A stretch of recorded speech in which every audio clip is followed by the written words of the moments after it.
Now, 1 foot off center. And now it's on, gonna blow your mind. I'm Rick Maddison, host of 1 Foot Off Center. We have Cassidy DeVeer, Executive Officer for Canadian Home Builders Association.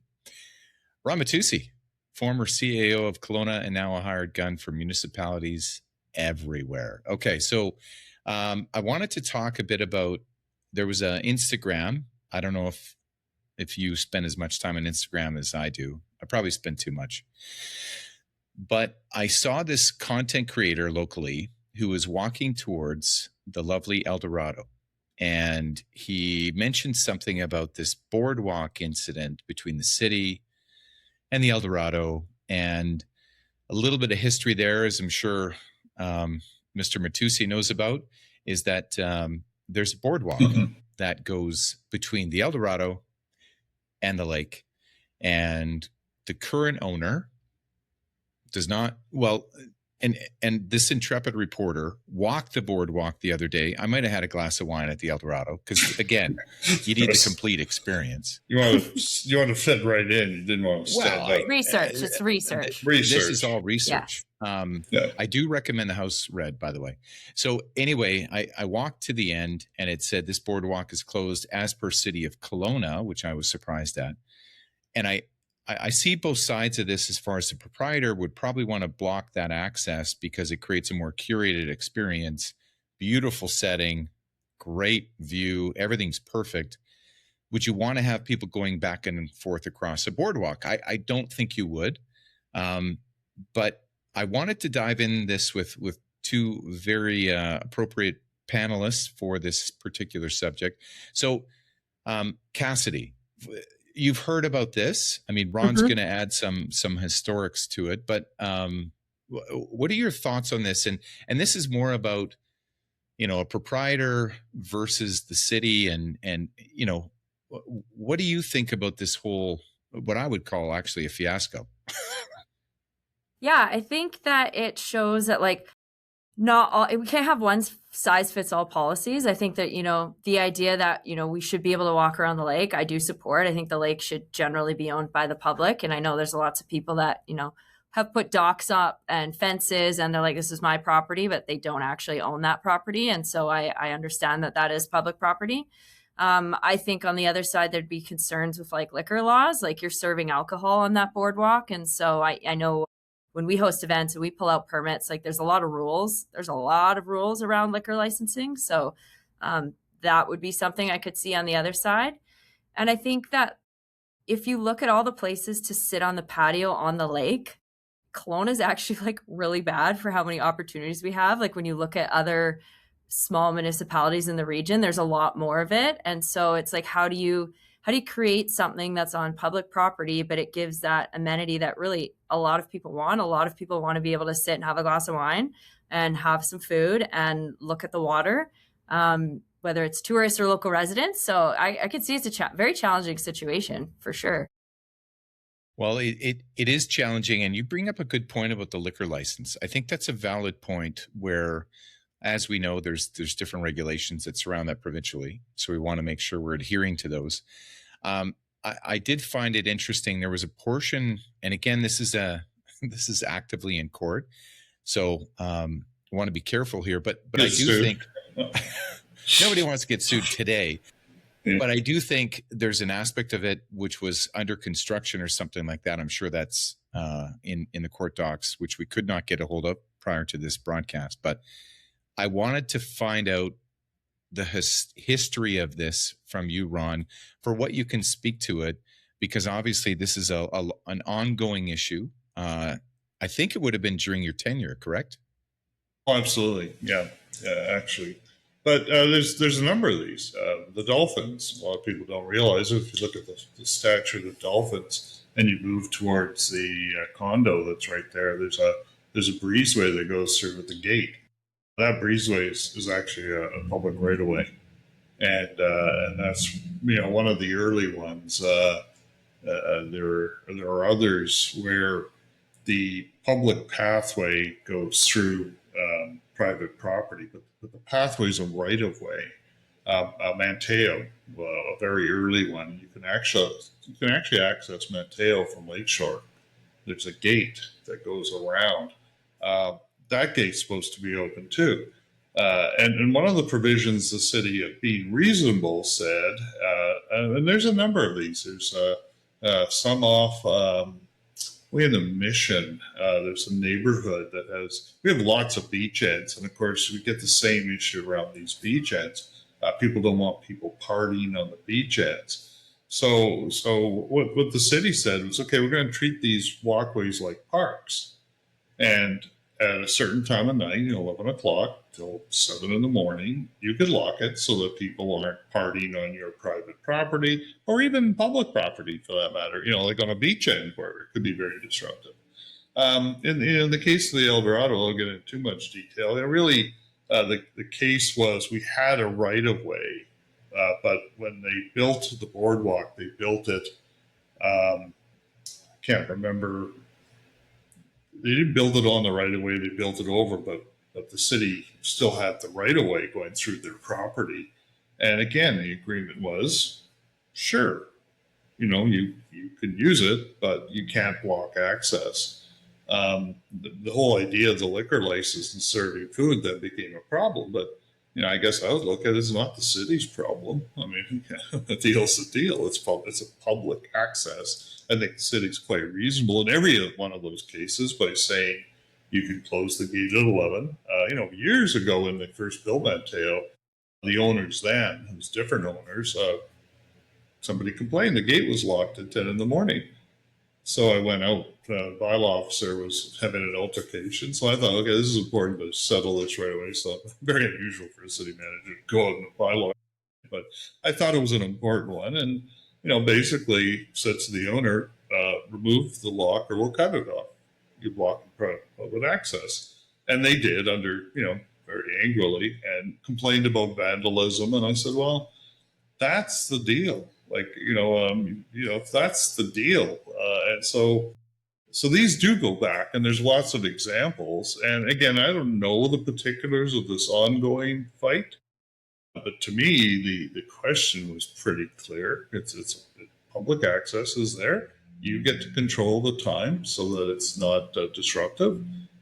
But if you want to build a restaurant, downtown, we allow people to, we put patios, on the other side of the sidewalk as a way to enhance the streetscape, allow restaurants to, but we don't own the blockhead because it interferes with, their restaurant. So, I think this is one where, hopefully people could be reasonable so we get the best of both worlds where you have this wonderful experience, but we still respect the fact that,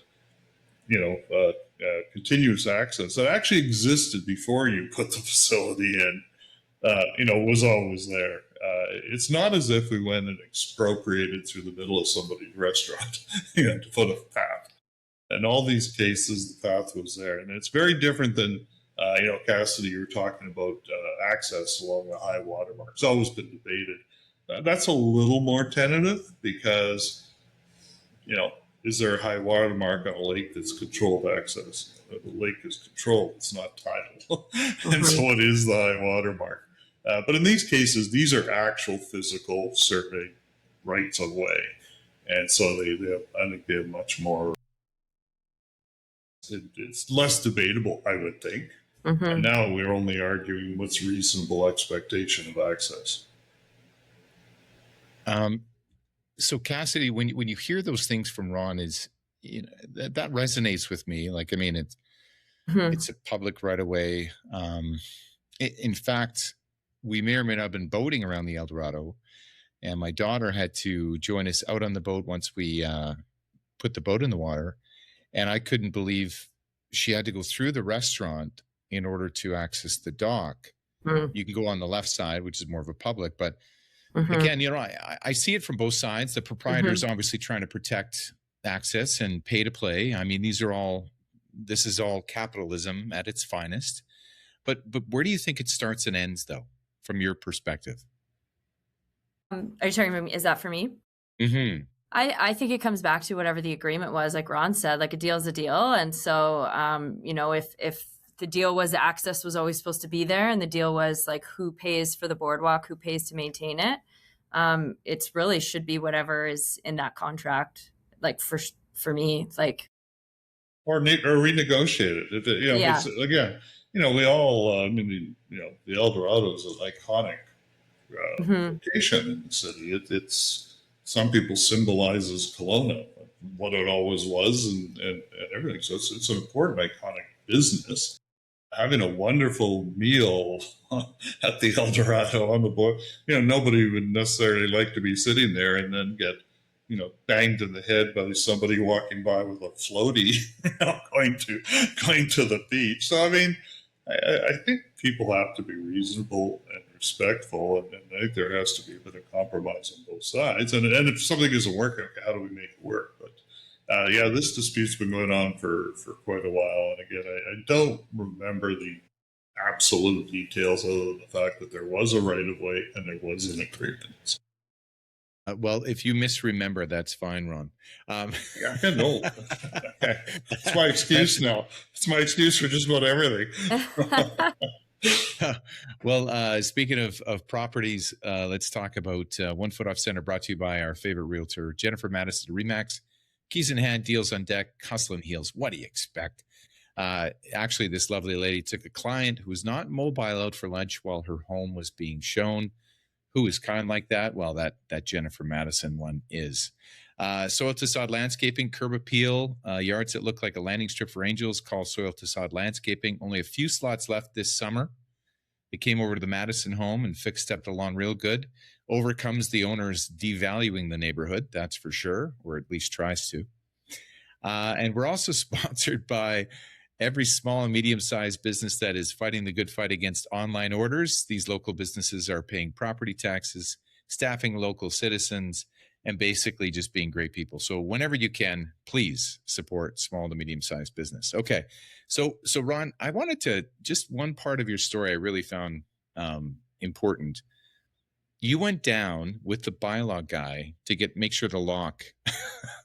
I mean, I love that story because it does show, like, you had a style of leadership, which was, no, I'm going to go down there because then we can sort it out face to face. And you were never afraid of that. Is that, I don't want to say municipally, but do you say across the board? Is that missing from our leaders, like of just going down, addressing that, or is that a long forgotten art, I guess?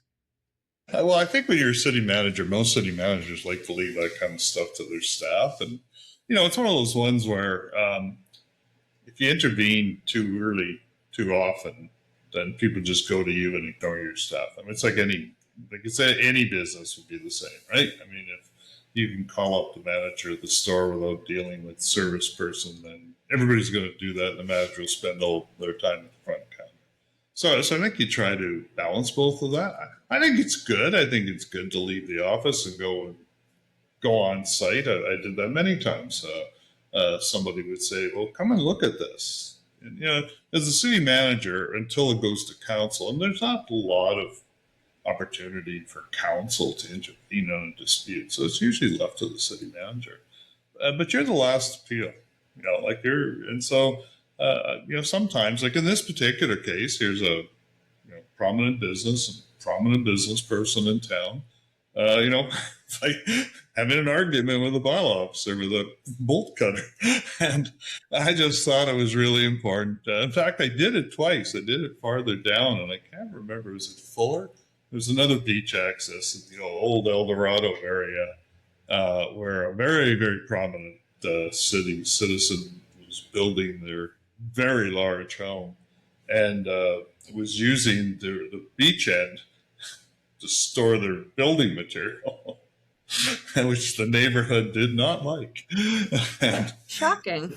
Shocking, right? You're in the Mission. You have a waterfront park. Now you have a beach end that you might have strolled out with your grandkids, and all of a sudden it's so we had to go down and have a discussion about what you can or can't do.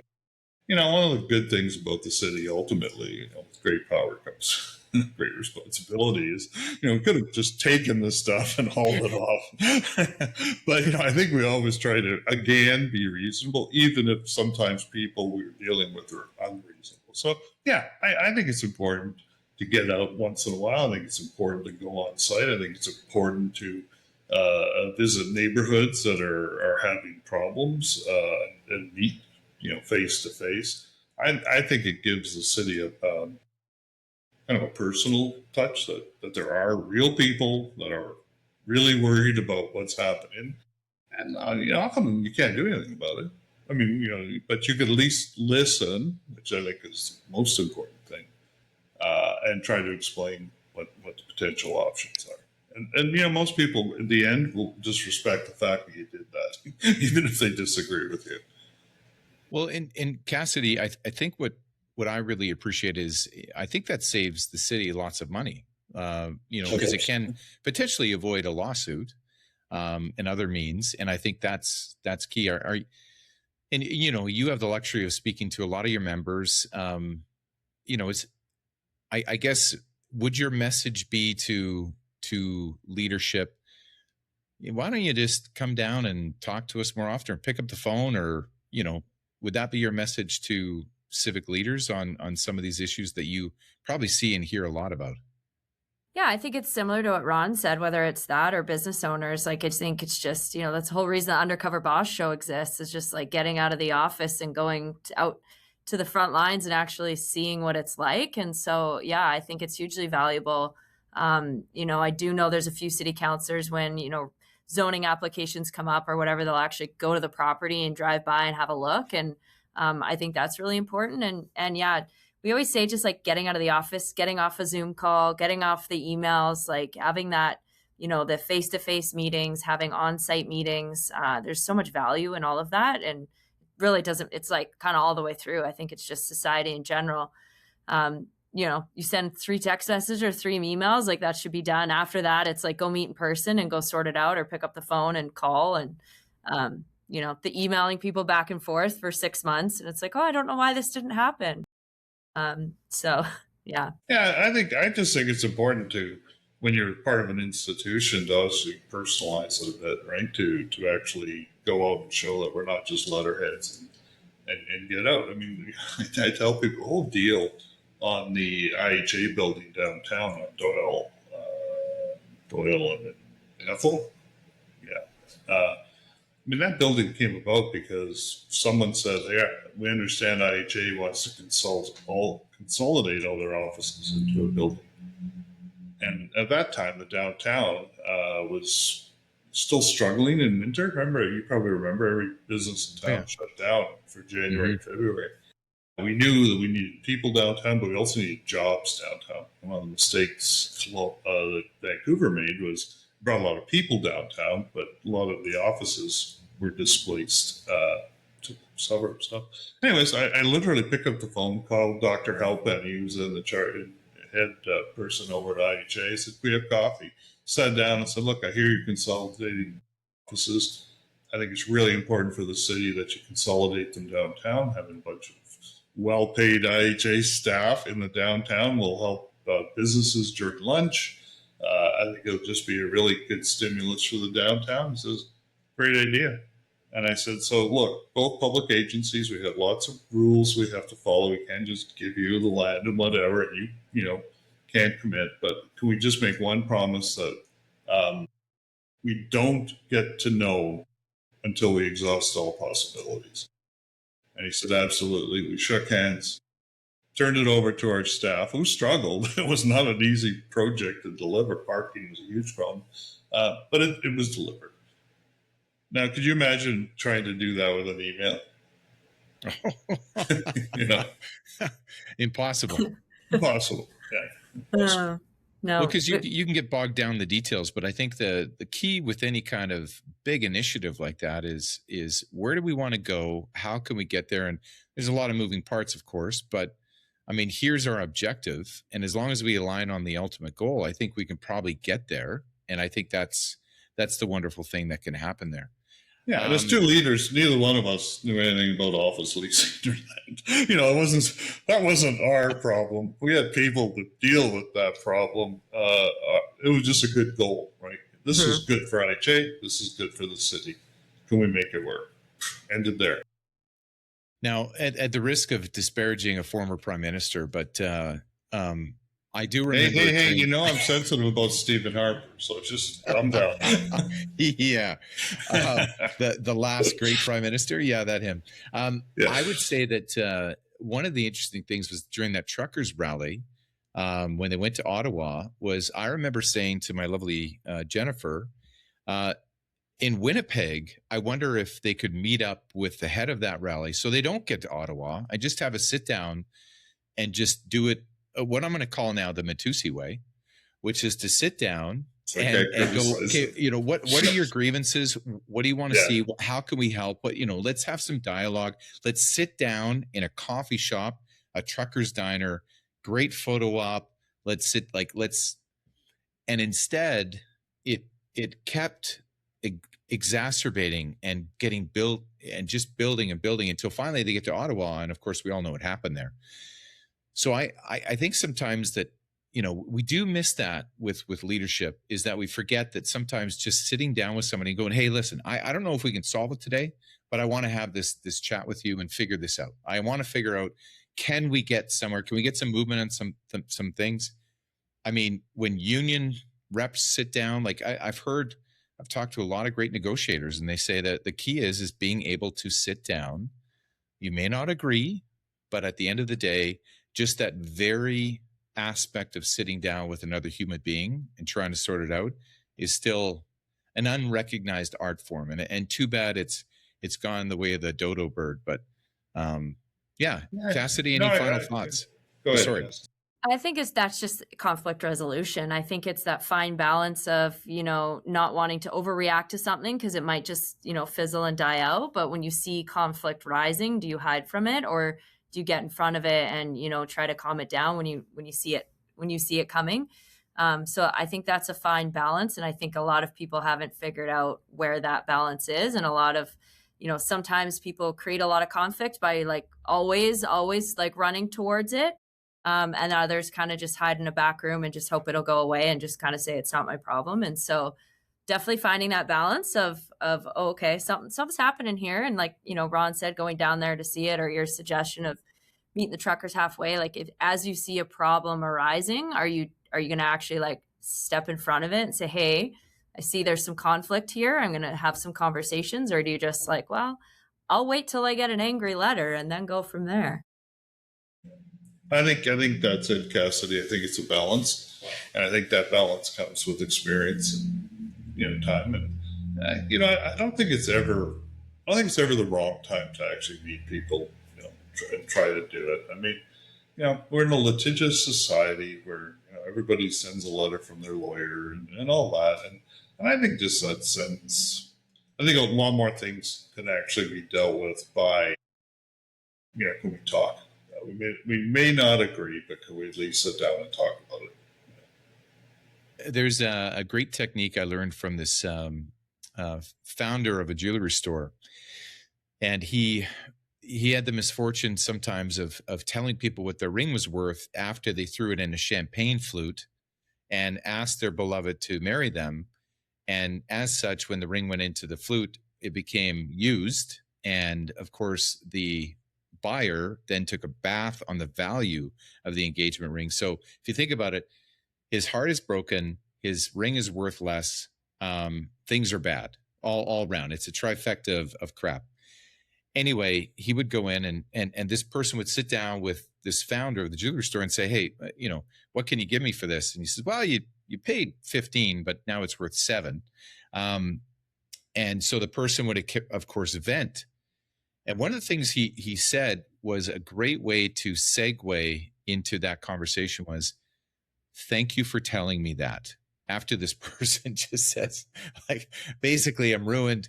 My potential wife is not going to be with me. She's with the lawn guy, like all these things. But he would say, whoa, not a soil to sod guy. Okay. I'm just saying. They're good people at soil to sod. We know that. All a coincidence. But it was basically, thank you for telling me that. It wasn't an endorsement of that opinion. It wasn't an endorsement of what they said. It was more of a, I heard you, but let's talk forward and try and deal with it. So a little gem from the past. But I think, Ron, to your point, I think, you know, when I look at the millennial, like my kids and the younger generation, they want to text, they want to email. Very few people want to pick up the phone and phone. Like Cassidy, you're nodding. Like, do you see that with your kids? Like, they very rarely want to pick up the phone and phone somebody. Yeah, and like part of that too is they've grown up. Like they've grown up with the internet and they've grown up with apps. So every time they go to do something, they're like, what do you mean I have to call? Like, why isn't there an app where I can just book online and I can like do all this stuff? Like, why do I actually have to call? And so it's a bit of both of just they're so uncomfortable calling because they've just never had to do it. Generally, they're learning how to do it. And then in their minds too, they're like, this should just be an app. You know, it's like, so yeah, a bit of both. But I know I've heard from almost everybody when they're training younger staff, it's like you actually have to pick up the phone because you're used to going to school and generally everyone's your same age. And then when you get into the workforce, you could be 22 years old working with people that are 65, and you have to understand that the way you work, like you're going to have to adapt a bit to how everybody works. So yeah, definitely. Did you share that with the staff that you had at City Hall, Ron? Was just saying, like, was that kind of your directive? Was saying either pick up the phone or sometimes go visit whoever? Like, was that kind of your directive that you would give to staff? Yeah, I'm not sure I ever did it, overtly. I probably did it situationally, like, have you talked to the person, have you gone down? Try not to ever override them. If efforts are being made to do it, I certainly would. Until I thought it was thing. But picking up the phone was a huge one. I remember once speaking to one of my departments, which will remain nameless, and they said, we're not, some people are always mad at us, and we always get heck. And I said, well, and I used an expletive, just answer your phone. Maybe just answer your phone and call them back and say, I don't have it. Because, it was the planning department. Big surprise, right?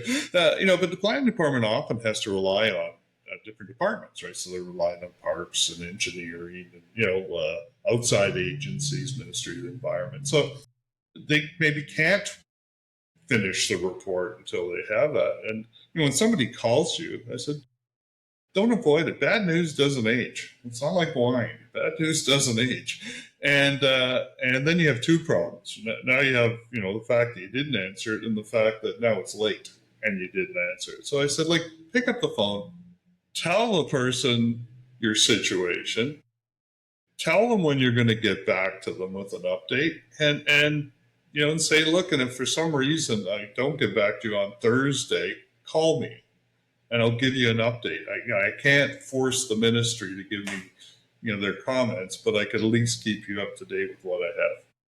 I mean, wouldn't you feel better than keep calling somebody and never getting a reply, just to have them say something, like being honest and say, here's where I am, or so just answer your phone. It's a pretty simple rule. It is funny though, for me, I work with a lot of different subcontracts and various providers and vendors. I do find it interesting if I send you a request, send me back a note that day just saying, hey, I haven't gotten to this. I expect to get back to it between 10 and noon tomorrow.